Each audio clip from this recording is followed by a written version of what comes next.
You're watching Capital Connection from the Illinois State Capitol.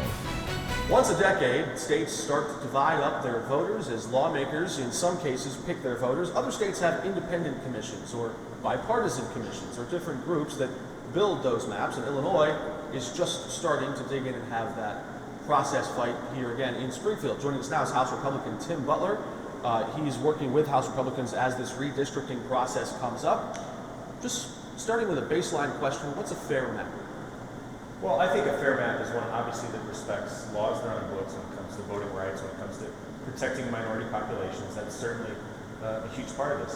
But I also think a fair map is taking the politics out of it. When you look at the maps that have been drawn in Illinois, whether they're Republicans or Democrats, they've been drawn for a political advantage and has resulted in unique situations, not the least of which is like here we have in Springfield, where we have 3 state representatives and 3 state senators representing a community about the size of one House district. And I think that shows that these are drawn politically and have been for a long time. And I think taking the politics out would help things be more fair as well. Democrats over the last several years have held 70, 71, 74 seats, somewhere in there, depending on the election. I think House members have, what, 44? 45.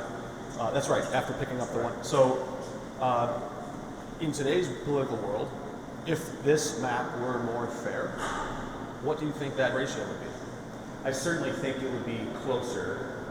When you look at statewide numbers in Illinois, it's not as far apart as we are in the General Assembly. It's not a supermajority Democrat state that we have in Illinois. It's much closer. So I think the numbers would be reflective in both the House and the Senate that we'd have more Republicans in the General Assembly, very honestly. I don't know if we'd have a majority.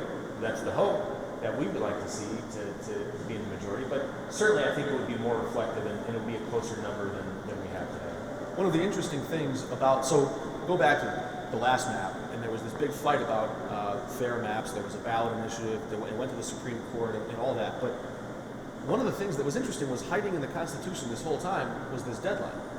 That June 30th, if the maps aren't drawn by the House Speaker, the Senate President, and by the Governor, that it would have to automatically go over to this commission that would start to draw it up. And that process was sort of sitting there. Now we have the coronavirus delaying the census numbers. We're probably not going to have that data by that deadline of June 30th. So is there an argument that will we have an independent commission or this bipartisan commission drawing the maps this time? Well, certainly the legislative deadline for maps is July 1, June 30th, to have a piece of legislation signed by the governor. But the Constitution lays out, in fact, if we don't have it in place by July 1, what the process is. It goes into October 5th. The delay in the census data gives us a great opportunity to finally get to a position, I think, where we could have a commission, whether it's a nonpartisan commission with more public involved. I think this really gives us a good opportunity. And I think that the people want this. You referenced the ballot initiative that we had a few years ago in 2016 where almost 600,000 Illinoisans signed a petition to get that on the ballot. It was kicked off because of the Supreme Court. Look, I think this gives us a unique opportunity, and certainly I think the Democrats should pay attention to this, that the people would like to see a commission and not maps drawn in the back room like they have by politicians over the last several decades, whether it's Republicans or Democrats.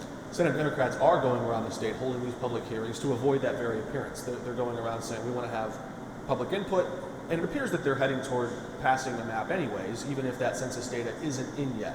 Would a map drawn with outdated or partial census data be legitimate? I certainly think that there are huge problems using what's called American Community Survey data, the data that comes in between the 2 decennial censuses in a decade. There's big problems in my mind using that data. It's not complete. It's not the data that we're supposed to use to draw maps. And I think also that both the House and the Senate have created these redistricting committees. I'm on the House Redistricting Committee. We're going to have hearings around the state.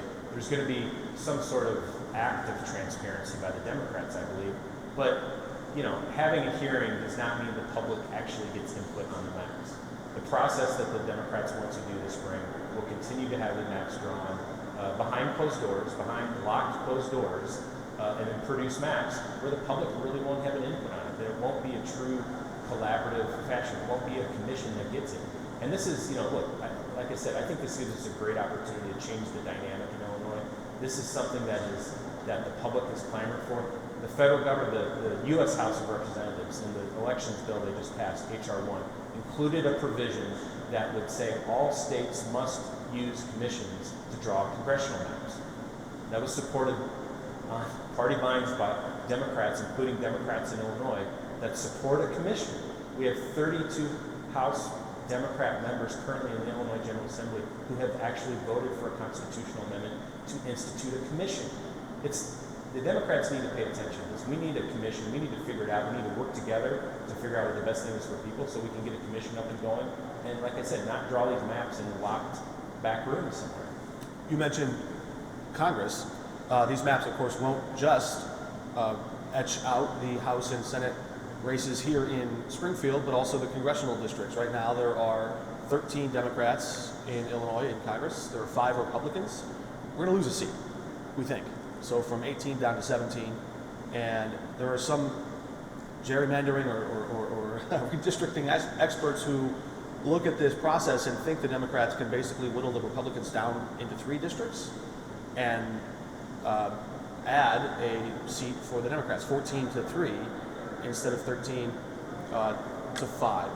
How will we know when we're looking at these maps if that was the aim or if it was done in a more, fair process that wasn't drawn for political purposes? How will we recognize that? All you have to do is look at the current map in Illinois that was drawn by Democrats 10 years ago.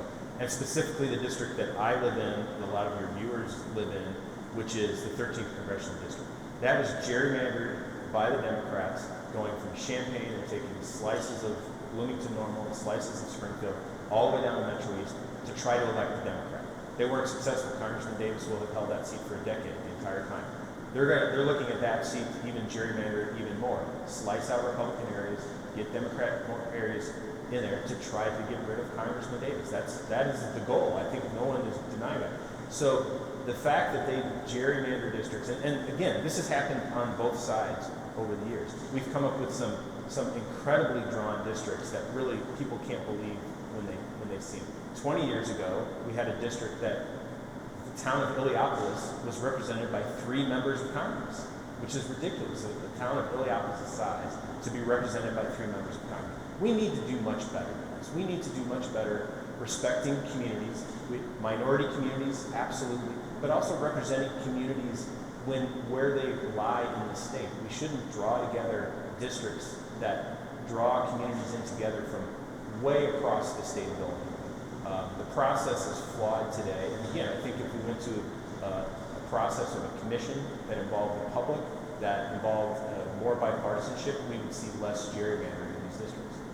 Pretty interesting. You mentioned Congressman Davis. We asked him this question. There are some in the Republican Party, whether they're activists or donors or organizers, who see him as a potential candidate who might run for governor. Would you like to see him run for governor?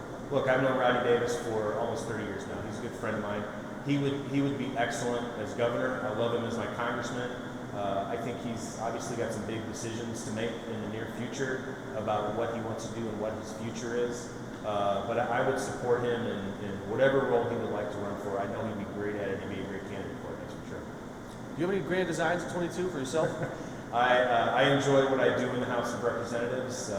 We'll see what the map portends for my district and what that might mean going in 22. But my plan right now would be to run for re-election in 22. I enjoy being in the House. I enjoy being in leadership. It's a great opportunity for me to help out the citizens that I represent. All right. House Republican Tim Butler joining us. An interesting conversation. And redistricting is going to continue to be a big headline all the way from now until, well, whenever it gets wrapped up. And we'll see when that is. Thank you for joining us. You're welcome. And we'll be back in just a moment.